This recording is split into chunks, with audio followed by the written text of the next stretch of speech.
नमस्कार, daily news Jharkhand में आपका स्वागत है। मैं हूं लक्ष्मी सिंह राजपूत। प्रस्तुत है समाचार। मझियाओं पंचायत के सभी किसानों की आम परेशानियों को लेकर कृषक मित्रों के द्वारा की गई एक महत्वपूर्ण बैठक। मझियाओं से हमारे संवाददाता अमित कुमार की रिपोर्ट। मझियाओं अंचल कार्यालय के मीटिंग हॉल में मझियाओं प्रखंड क्षेत्र के सभी पंचायत के कृषक मित्रों के द्वारा एटीएम एंड वीटीएम पदाधिकारी आकाश सिंह के साथ बैठक की गई, जिसमें किसानों को हो रही आम परेशानियों को लेकर समीक्षात्मक बैठक की गई।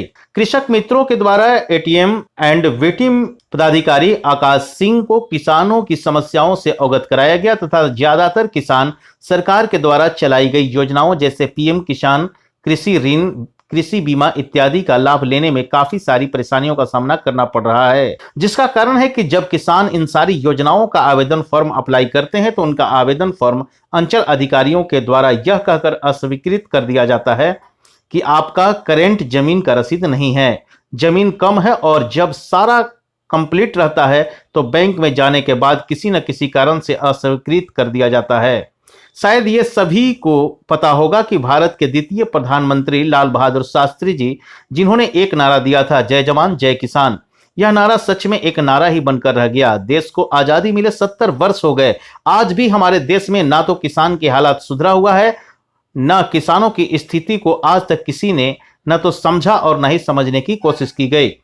देश में वो खुश हैं जिसके हाथ में सत्ता और ताकत है, जिनके हाथ में हल है, वे अभी भी गरीबी और दयनीय अवस्था में दिन काट रहे हैं। यहां तक कि किसान खुदकुशी करने को भी मजबूर हैं। हम सभी जानते हैं कि भारत गांवों का कृषि प्रधान देश है, जहां लगभग 60% जनता खेती पर ही निर्भर रहती है। प्राचीन समय से लेकर आज तक किसानों का जीवन अभाव में ही गुजरता रहा।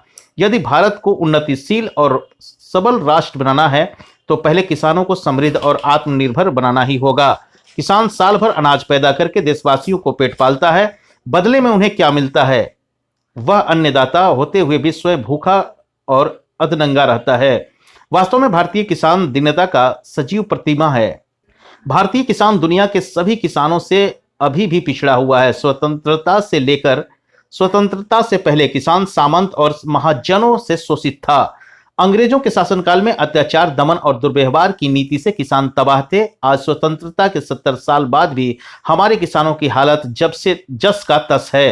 किसानों को जमींदार, व्यापारी, पूंजीपति, साहूकार आदि हमेशा से लूटते रहे हैं, जिनके कारण उन्हीं आर्थिक स्थिति नहीं सुधरी। वैसे तो बहुत सारी आर्थिक और सरकारी योजनाएं आई और गईं, लेकिन उनका लाभ किसानों को नहीं मिली, बल्कि व्यवस्था में भ्रष्टाचार के कारण ऊपर ही ऊपर सारी सुविधाएं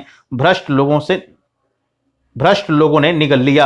नतीजा आज भी भारतीय किसान की स्थिति ज्यों की त्यों बनी हुई है। ये केसीसी संबंधित जो है किसानों के साथ बैठक बुलाई गई और उनको केसीसी संबंधित जो भी समस्याएं आ रही है उसका निवारण करने की हम लोग कोशिश कर रहे हैं। क्या निर्णय लिया गया मीटिंग में? अभी थोड़ा सा समस्या आ रही है कि बैंक में भी थोड़ा समस्या आ रही है, तो उसमें मैनेजर साहब से भी हम लोग वार्तालाप करेंगे। और कुछ सबसे बड़ी समस्या है तो जो नया रसीद का है उससे संबंधित ज़्यादा समस्याएं आ रही है, उस भी हम लोग चर्चा करेंगे कि क्या अभी इसका निराकरण निकलेगा। इसका निराकरण तो अंचल कार्यालय से ही निकलेगा। तो क्या केसीसी बैंक से दिया जा रहा है? अब बैंक से हम लोग वार्तालाप करते हैं कि क्या बैंक में क्या स्थिति है, परिस्थिति है, उसके बाद ही इसका जो है कुछ किसान मित्र का कुछ किसान मित्र का कंप्लेन है कि कम जमीन के चलते लोन नहीं दिया जा रहा है, तो इस पर आप क्या विचार विमर्श किए? अब देखिए, लोन तो बैंक को देना है, इससे संबंधित जानकारी बैंक ही दे पाएंगे, इसीलिए हम लोग बैंक जा रहे हैं। अभी फिलहाल हमने हम लोग चर्चा की है कि बैंक जा रहे हैं, देखते हैं कि भाई बैंक क्या समझते हैं कि लोन का एक क्राइटेरिया होता है। क्राइटेरिया के हिसाब से कोई भी बैंक अपना लोन पास आउट करेगा। तो अगर इतना डिसमिल है या इतना एकड़ है या इतना हेक्टेयर है, उस पर कितना लोन जो है खेती के लायक आप पास आउट कर सकते हैं। यदि किसी किसान का जमीन कम हो और कृषि करना चाहता है, लोन नहीं मिलेगा तो क्या करेगा किसान? देखिए, जब जमीन कम है अगर पर्सनल, तो वो लीज पे जमीन ले सकता है। लीज पे भी लेके अगर उसमें सर हमको इसके लिए तो स्पष्ट बैंक से जानकारी लेनी पड़ेगी, क्योंकि अगर खेती करना है तो उससे केसीसी जो है सबसे सुटेबल है। लेकिन सबसे बड़ी समस्या एक आती है कि क्षेत्र में हम लोग केसीसी के लिए लोन के लिए तो रखते हैं, बैंक के पास जाते हैं, लेकिन किसान भी उसको वापस नहीं जमा कर पाते हैं। ये भी सबसे बड़ी समस्या आती है, जिससे बैंक देने में थोड़ा सा इसकी ज़्यादा समस्या होती है। ये सबसे बड़ी प्लस पॉइंट है। अगर हम लोग जागरूक करते हैं KCC एक अच्छी योजना है जो सभी किसान को खेती करने के लिए लायक है, लेकिन इसको भी हम लोग जागरूक करना पड़ेगा आप लोग मीडिया मंडल के माध्यम से कि जो किसान ऑलरेडी लिए हुए हैं उनको जमा करने का जो है कर्म करें, तब कहीं दूसरा भी लागू हो पाएगा। चलिए धन्यवाद भाई साहब। क्या नाम हुआ सर आपका? आकाश सिंह। अपने आसपास के खबरों को देखने के लिए हमारे YouTube channel daily news Jharkhand को सब्सक्राइब करें एवं बेल आइकन को क्लिक करें। धन्यवाद।